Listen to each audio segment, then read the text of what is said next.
नमस्कार साथियों, आज की इस वीडियो में हम बात करने वाले हैं रीजनिंग के वेन डायग्राम के बारे में। तो 5 क्वेश्चन मैंने यहाँ पर लिए हैं और सबका आंसर आपको देना होगा। हालांकि आंसर तो मैं बता दूंगा, बट आपको भी कोशिश करनी है कि आप मेरे आंसर बताने से पहले ही अपना आंसर कमेंट बॉक्स में कमेंट कर देना, ठीक है। तो काफ़ी टाइम के बाद ये वीडियो आ रही है, तो सपोर्ट ज़रूर कीजिए। एंड जो भी किसी कंपटीशन एग्ज़ाम की तैयारी कर रहे हैं आपके फ्रेंड्स जिसमें रीजनिंग इम्पोर्टेंट है, तो उनको ये वीडियो शेयर ज़रूर कर दीजिए। बैकग्राउंड में कुछ नॉइज़ आ रही हैं, बट ये प्रॉब्लम है यहाँ पर कुछ समय के लिए। तो मैंने आगाज़ कर दिया है, बट अंजाम जो भी होगा देखा जाएगा। यानी आप कहते हैं ना कि आप आगाज़ से नहीं अंजाम से जाने जाते हैं, तो बस यही काम मैंने शुरू किया है। देखते हैं आगे आगे होता है क्या। तो चलिए पहला क्वेश्चन शुरू करते हैं। रीजनिंग का है, वेन डायग्राम से रिलेटेड है और क्वेश्चन है हाथी, बंदर, गीदड़, इन तीनों का संबंध आपको वेन डायग्राम के जरिए बताना है, ठीक है। तो चलिए क्वेश्चन का हम आंसर किस तरह से देख सकते हैं, ठीक है। तो पहला जो ऑप्शन है आपका ये, तो ये तो वैसे होगा नहीं, क्योंकि हाथी, बंदर, गीदड़ ये तीनों कोई एक दूसरे से संबंधित नहीं है। तो पहला तो आपका वैसे गलत हो जाएगा। अब बी ऑप्शन भी गलत है, क्योंकि ये भी एक दूसरे से संबंधित बता रहा है। और डी, ये भी क्या एक दूसरे के अंदर आते नहीं है, तो ऑप्शन सी आपका राइट हो जाएगा। यानी हाथी, बंदर, गीदड़ ये तीनों अलग अलग है। अब कुछ लोग कहेंगे भाई ये तीनों अलग कैसे हुए, ये तीनों तो जानवर है। तो हाँ, अगर ऑप्शन में आपको यहाँ पर जैसे हाथी, बंदर, जानवर ऑप्शन होता तो हम ये जानवर का बॉक्स बनाकर मतलब ये वर्त इस तरीके से बना सकते थे, बट ये ऐसा है नहीं, ये तीनों ऑप्शन है वो अलग अलग हो जाएगी, ठीक है। तो इसका राइट आंसर हो जाएगा। अगला क्वेश्चन देखते हैं। अगला क्वेश्चन है, देखिए, डॉक्टर, शिक्षक, दार्शनिक, ठीक है। तो मैं आपको बता देता हूँ कि दार्शनिक क्या होता है। दार्शनिक का मतलब होता है कि वो कोई भी जो जगह जगह घूमता है, किसी जानकारी मतलब किसी वस्तु के बारे में विशेष जानकारी लेता है, उसे दार्शनिक कहते हैं, ठीक है। तो ये हो गया डॉक्टर, शिक्षक, तो आपको पता है कौन होता है।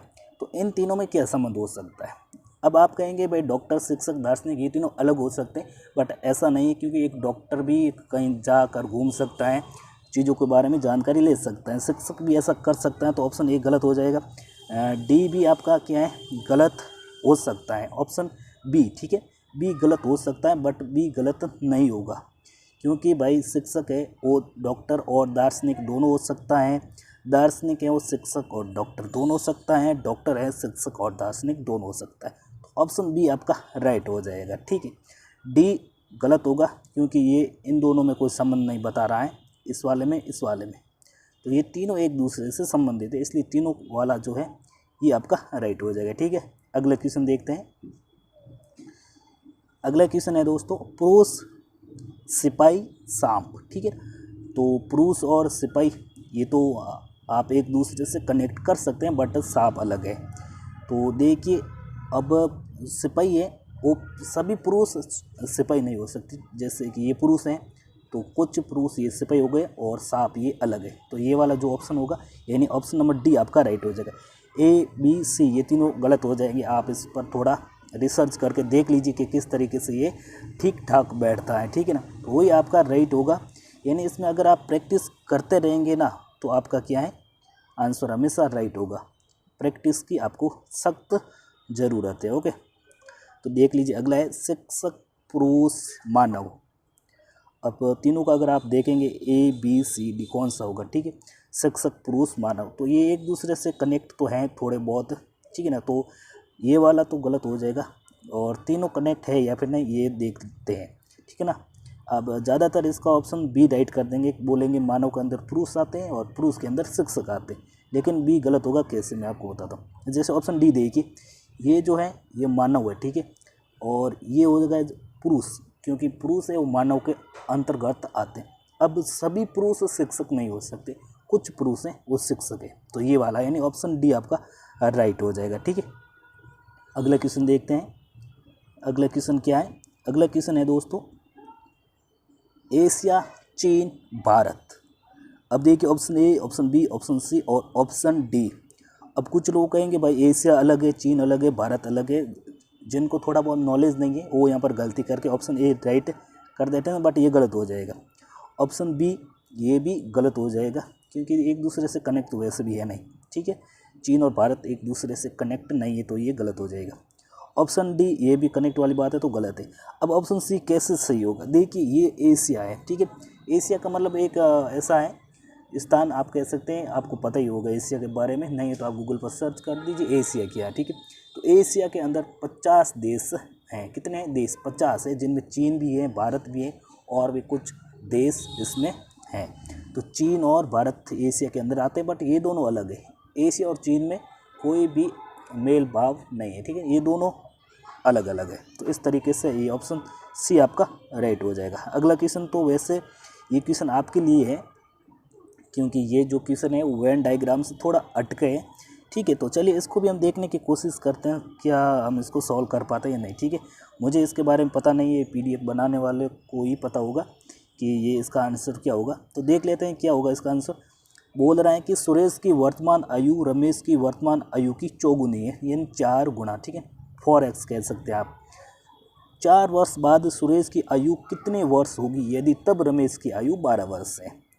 तो देखिए हमें यहाँ पर सुरेश की वर्तमान आयु पता करनी है, ताकि हम 4 साल बाद उसकी जो भी आयु होगी वो हम यहाँ से पता लगा सकते हैं। लेकिन इससे पहले हमें जो यहाँ पर रमेश की वर्तमान आयु देखनी होगी सबसे पहले, क्योंकि रमेश की वर्तमान आयु पता नहीं हमें कितनी है, लेकिन 4 साल बाद उसकी आयु कितनी हो जाएगी, 12 वर्ष हो जाएगी।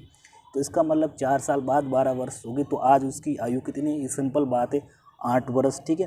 देखिए रीजनिंग के अंदर ज़्यादा से ज़्यादा आपको दिमाग लगाना है, हालांकि इसमें रूल्स वगैरह लगते हैं, बट फार्मूला वो इतने अच्छे से यहाँ फिट नहीं बैठते हैं, क्योंकि ये रीजनिंग टॉपिक ही ऐसा है। इसको हिंदी में कहते हैं मानसिक योग्यता, यानी दिमाग से काम लेना, ठीक है, दिमाग से काम लेना। तो चलिए इसको हम देखते हैं क्या कर सकते हैं। ओके, तो ये जो रमेश की वर्तमान आयु हमें पता चल गई भाई 8 वर्ष है, क्योंकि 4 वर्ष बाद उसकी आयु 12 वर्ष हो जाएगी। तो अब सुरेश की वर्तमान आयु, सॉरी गाइज, तो सुरेश की वर्तमान आयु रमेश के वर्तमान आयु की 4 गुनी है, यानी अब जो सुरेश की आयु है वो इसकी 4 गुनी हो जाएगी, मतलब कितनी होगी, 32 होगी, ठीक है ना। 32 वर्ष सुरेश की वर्तमान आयु है, 32 साल का सुरेश है अभी, तो 4 साल बाद कितने का होगा, 36 का। 36 ऑप्शन में 1 2, चलिए ऑप्शन नंबर 3 में ही है। तो मेरे ख्याल से ये एकदम आपका 100% राइट आंसर होना चाहिए। इसमें सूत्र वगैरह लगते हैं कि माना रमेश की आयु x वर्ष है, ठीक है ना, 4x, उसके अंदर कुछ मल्टीपल, बट उतना हमारे पास टाइम नहीं, आप सीधा इसको सॉल्व कर लेंगे, ठीक है। तो ये थे गाइज क्वेश्चन, एंड उम्मीद करता हूँ कि आपको ये वीडियो पसंद आई है, और सभी का आंसर आपको कमेंट बॉक्स में ज़रूर बताना है। एंड जो साइड में आपको बैकग्राउंड में नॉइज़ देखने को मिल रही है उसके लिए गाइज वेरी सॉरी, बट ये प्रॉब्लम आपको कुछ दिनों के लिए है, बाद में मैं इसको सॉल्व कर दूंगा, क्योंकि धीरे धीरे मैं भी अपने आप को अपडेट करता रहूँगा, ठीक है। तो गाइज वीडियो को लाइक तो करना ही होगा आपको, एंड शेयर तो आपको ज़रूर करना है। और किसको करना है, ऐसे फ्रेंड्स को करना है जो इसके हकदार है, यानी ऐसे फ्रेंड्स को नहीं जो इंस्टा पर रील्स वगैरह देखते हैं, कि उनके लिए काम की चीज़ नहीं है। जिनके लिए काम की चीज़ है उनको आपको शेयर करना है। एंड यार सब्सक्राइब ज़रूर कर दीजिए गाइज, ठीक है ना। चैनल पर 1000 सब्सक्राइब भी जल्दी से आपको कंप्लीट कराने हैं, तो ये तो आप ही करा सकते हैं, मैं तो सिर्फ वीडियो बनाकर आपके सामने पेश कर सकता हूँ, बाकी लाइक शेयर सब्सक्राइब ये तो आपका काम है, ठीक है। तो उम्मीद करता हूँ वीडियो अच्छी लगी, तो मिलते हैं एक नेक्स्ट वीडियो में, तब तक के लिए गुड बाय, जय हिंद, वंदे मातरम।